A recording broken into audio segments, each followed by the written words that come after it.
नमस्कार दोस्तों, आज हम बात करेंगे देखिए राजस्थान में किसान आंदोलनों की।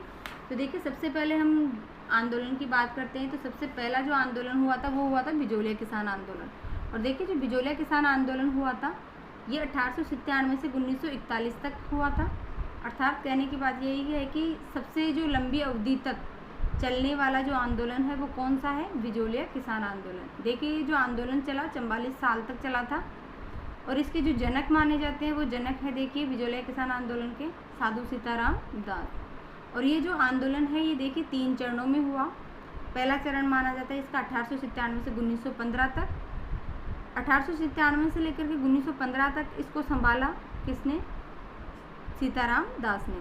दूसरा चरण माना जाता है 1915 से 1922 तक। 1915 से 1922 तक संभाला इसको किसने, विजय सिंह पथिक ने।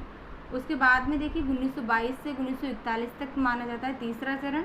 तीसरे चरण में देखिए माणिक्यलाल वर्मा, रामनारायण चौधरी, हरिभाऊ उपाध्याय, जमनालाल बजाज ये सब संभालते हैं इस आंदोलन को। उसके बाद में हम बात करें तो देखिए बिजोलिया किसान आंदोलन में देखिए जो सर्वाधिक जो जनजाति भाग लेती है वो कौन सी है, धाकड़ जनजाति।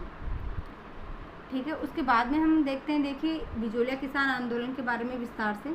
तो देखिए बिजोलिया किसान आंदोलन राजस्थान में अन्य किसान आंदोलन का अगुवा रहा, अर्थात सबसे पहले रहा।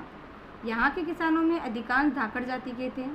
1894 में बिजोलिया के राव गोविंद सिंह की मृत्यु तक किसानों को जागीरदार के खिलाफ क्या करना पड़ रहा था, कोई विशेष शिकायत नहीं थी। लेकिन 1894 में देखिए नए बने जागीरदार करसन सिंह उर्फ किशन सिंह ने किसानों के प्रति ठिकाने की नीति व जागीर प्रबंध में परिवर्तन किए। इसके समय में देखिए लगभग जो करसन सिंह है इसके समय में देखिए लगभग 84 प्रकार की लाग बाग करें थी। कितने प्रकार की, 84 प्रकार की। और उसमें से भी देखिए ये जो 84 प्रकार की लाग बाग जो करों में से भी देखिए 87% जो है यहाँ के जागीरदार ले लिया करते थे। इसके बाद में उनसे बेगार अलग से करवाई जाती थी। तो देखिए यहाँ पर कितनी बुरी स्थिति थी किसानों की कि 84 प्रकार की तो पहले लाग बाग की करे थी, उसका भी जो देखिए 87% जागीरदार ले लिया करते थे और उसके बावजूद भी उनसे बेगार और करवाई जाती थी। 1897 में देखिए गिरधरपुरा नामक गांव में गंगाराम धाकड़ के पिता की, किसके पिता की, गंगाराम धाकड़ के पिता की मृत्यु हुई। तो यहाँ पर देखिए मृत्यु भोज में देखिए आसपास के जो किसान हैं वो एकत्रित हुए और सभी किसानों ने अपने अपने कष्टों की खुल करके चर्चा करी। तो यहाँ पर देखिए महाराणा ने सुनवाई के बाद में किसानों की लागत और बेगार संबंधी शिकायतों की जांच के लिए सहायक राजस्व अधिकारी हामिद हुसैन को नियुक्त किया। हामिद हुसैन ने ठिकाने के विरुद्ध महकमा खास की रिपोर्ट दे दी, किंतु इसका कोई परिणाम नहीं हुआ, क्योंकि यहाँ पर देखिए इतना करने के बावजूद भी 2 प्रकार की लागतें कम हुई, जिससे देखिए करसन सिंह का हौसला और बढ़ गया। विभिन्न प्रकार की लागों 1899 से 1900 को देखिए भयंकर दुर्भिक्ष, छप्पनिया अकाल के कारण बिजोलिया के किसानों की स्थिति पहले से भी काफ़ी क्या हो गई, दयनीय हो गई। इसके बावजूद 1903 में राव करसन सिंह ने किसानों पर चवरीकर लगा दिया।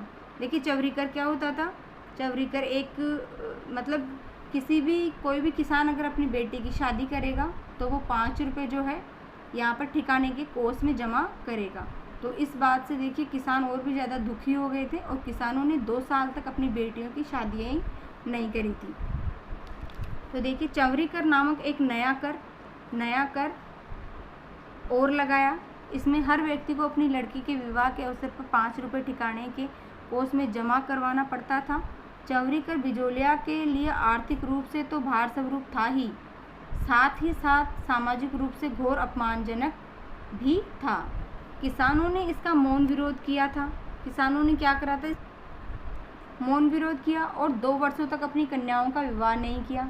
किसानों के प्रतिरोध के आगे राव को चवरीकर की लाग उठा देने, फसल में ठिकाने का हिस्सा 2/5 लेने, कुत्ता करने वाले अहलकारों के साथ 20 आदमियों को न बुलाने की घोषणा करनी पड़ी। अब देखिए 1906 में बिजोलिया के नए स्वामी करसन सिंह की मृत्यु होने पर देखिए 1906 में देखिए उनके पुत्र जो है पृथ्वी सिंह वो आ जाते हैं। तो देखिए पृथ्वी सिंह ने देखिए न केवल पुराने रियासतों को समाप्त कर दिया बल्कि प्रजा पर तलवार बंदाई नामक नया कर लगा दिया। राव पृथ्वी सिंह के समय जब लूट और शोषण चरम सीमा को पार कर गया तो 1913 में देखिए किसानों ने साधु सीताराम दास, फतेहचारण और ब्रह्मदेव के नेतृत्व में जागीर क्षेत्र में हल चलाने से मना कर दिया था। क्या कर दिया था? हल चलाने से मना कर दिया था। और जागीर क्षेत्र की भूमि पड़त रहने के कारण ठिकाने को बड़ी हानि उठानी पड़ी। इसके बाद ठाकुर के द्वारा की जाने वाली सख्ती व अत्याचारों में और भी वृद्धि हो गई। इस बात से जो जागीरदार थे वो बहुत वापस ज़्यादा अत्याचार करने लगे।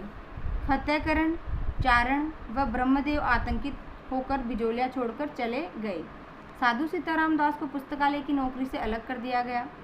साधु सीताराम दास के द्वारा देखिए आमंत्रित करने के बाद में विजय सिंह पथिक आते हैं और ये 1916 में बिजोलिया किसान आंदोलन का नेतृत्व संभालते हैं। और देखिए 1917 में देखिए हरियाली अमावस्या के दिन बेरीसाल गांव में उपरमाल पंच बोर्ड नामक एक संगठन स्थापित होता है। उसके तत्वाधान में आंदोलन का श्री गणेश किया गया। और तिलक ने देखिए बाल गंगाधर तिलक है वो इस आंदोलन के बारे में कहते हैं कि इन्होंने देखिए वीरता और संगठन से प्रभावित होकर न केवल अपने अंग्रेजी पत्र मराठा में बिजोलिया के बारे में एक संपादकीय लिखा, अपितु मेवाड़ की महाराणा फतेह सिंह को भी पत्र लिखा कि मेवाड़ के राजवंश ने स्वतंत्रता के लिए बहुत बलिदान किए हैं। आप स्वयं स्वतंत्रता के पुजारी हैं, अतएव आपके राज्य में स्वतंत्रता के उपासकों को जेल में डालना एक कलंक की बात है। किसने लिखा? तिलक जी ने लिखा। किसको? फतेह सिंह को। बिजोलिया के किसानों को जागृत करने के लिए एक और माणिक्यलाल वर्मा के द्वारा देखिए पंछीड़ा गीत गाया गया। उसके बाद में देखिए दूसरी ओर प्रज्ञा चक्षु भंवरलाल स्वर्णकार भी अपनी कविताओं के माध्यम से गांव-गांव में देखिए अलग जगा रहे थे। और देखिए जो पथिक जी है, पथिक जी ने भी देखिए विजय सिंह पथिक ने बिजोलिया के आसपास के इलाकों में युवकों में देशभक्ति की भावना भरने के उद्देश्य से इस समय उपरमाल सेवा समिति नामक संगठन की स्थापना की तथा उपरमाल का डंका नाम से पंचायत का एक पत्र भी निकाला। आंदोलन को देश भर में चर्चित करने के लिए पथिक जी ने किसानों की तरफ से कानपुर से निकलने वाले समाचार पत्र प्रताप का जो संपादक था गणेश शंकर को देखिए चांदी की राखी भेजी और चांदी की राखी देके गणेश शंकर ने स्वीकार कर ली। और गणेश शंकर ने जो है प्रताप जो अखबार है इस समाचार पत्र के जरिए देखिए बिजोलिया किसान आंदोलन को राष्ट्रीय पहचान दिलाई थी। प्रेमचंद जो है हिंदी के उपन्यासकार हैं बहुत बड़े। इन्होंने देखिए अपने उपन्यास रंगभूमि में मेवाड़ के जन आंदोलन का जो चित्रण किया वह बिजोलिया किसान आंदोलन का ही प्रतिबिंब है। उदयपुर राज्य सरकार ने अप्रैल 1919 में बिजोलिया के किसानों की शिकायतों की सुनवाई करने के लिए मांडलगढ़ का गठन किया। मांडलगढ़ हाकिम बिंदुलाल भट्टाचार्य की अध्यक्षता में एक आयोग का गठन किया। आयोग ने किसानों के पक्ष में अनेक सिफारिशों की, किंतु मेवाड़ सरकार के द्वारा इस तरफ कोई ध्यान नहीं दिया गया। इस कारण आंदोलन जो है पूर्ववत जारी रहा। भारत सरकार के विदेश विभाग के अधिकारियों का मत था कि बिजोलिया किसान पंचायत के साथ शीघ्र समझौता किया जाना आवश्यक है, अन्यथा संपूर्ण राजपूताने में किसान आंदोलन उग्र हो सकता है। ऐसी स्थिति में देखिए बिजोलिया आंदोलन को तुरंत शांत करने के उद्देश्य से राजस्थान के एजीजी रॉबर्ट होलैंड की अध्यक्षता में एक उच्च स्तरीय समिति का गठन किया गया।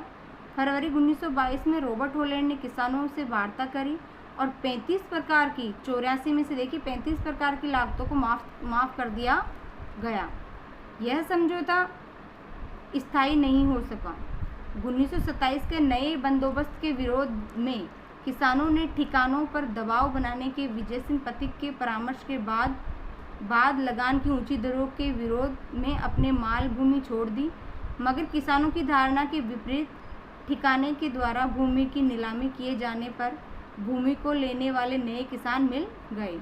किसानों के द्वारा भूमि छोड़ने के फैसले के लिए पथिक को उत्तरदायी ठहराया गया। इसके बाद उन्होंने अपने को इस आंदोलन से अलग कर लिया। किसने? पथिक जी ने। इसके बाद किसानों ने अपनी भूमि को वापस प्राप्त करने के लिए आंदोलन जारी रखा और यह आंदोलन देखिए 1941 तक चलता रहा था। और देखिए 1929 में बिजोलिया किसान आंदोलन का जो नेतृत्व है वो हरिभाऊ उपाध्याय व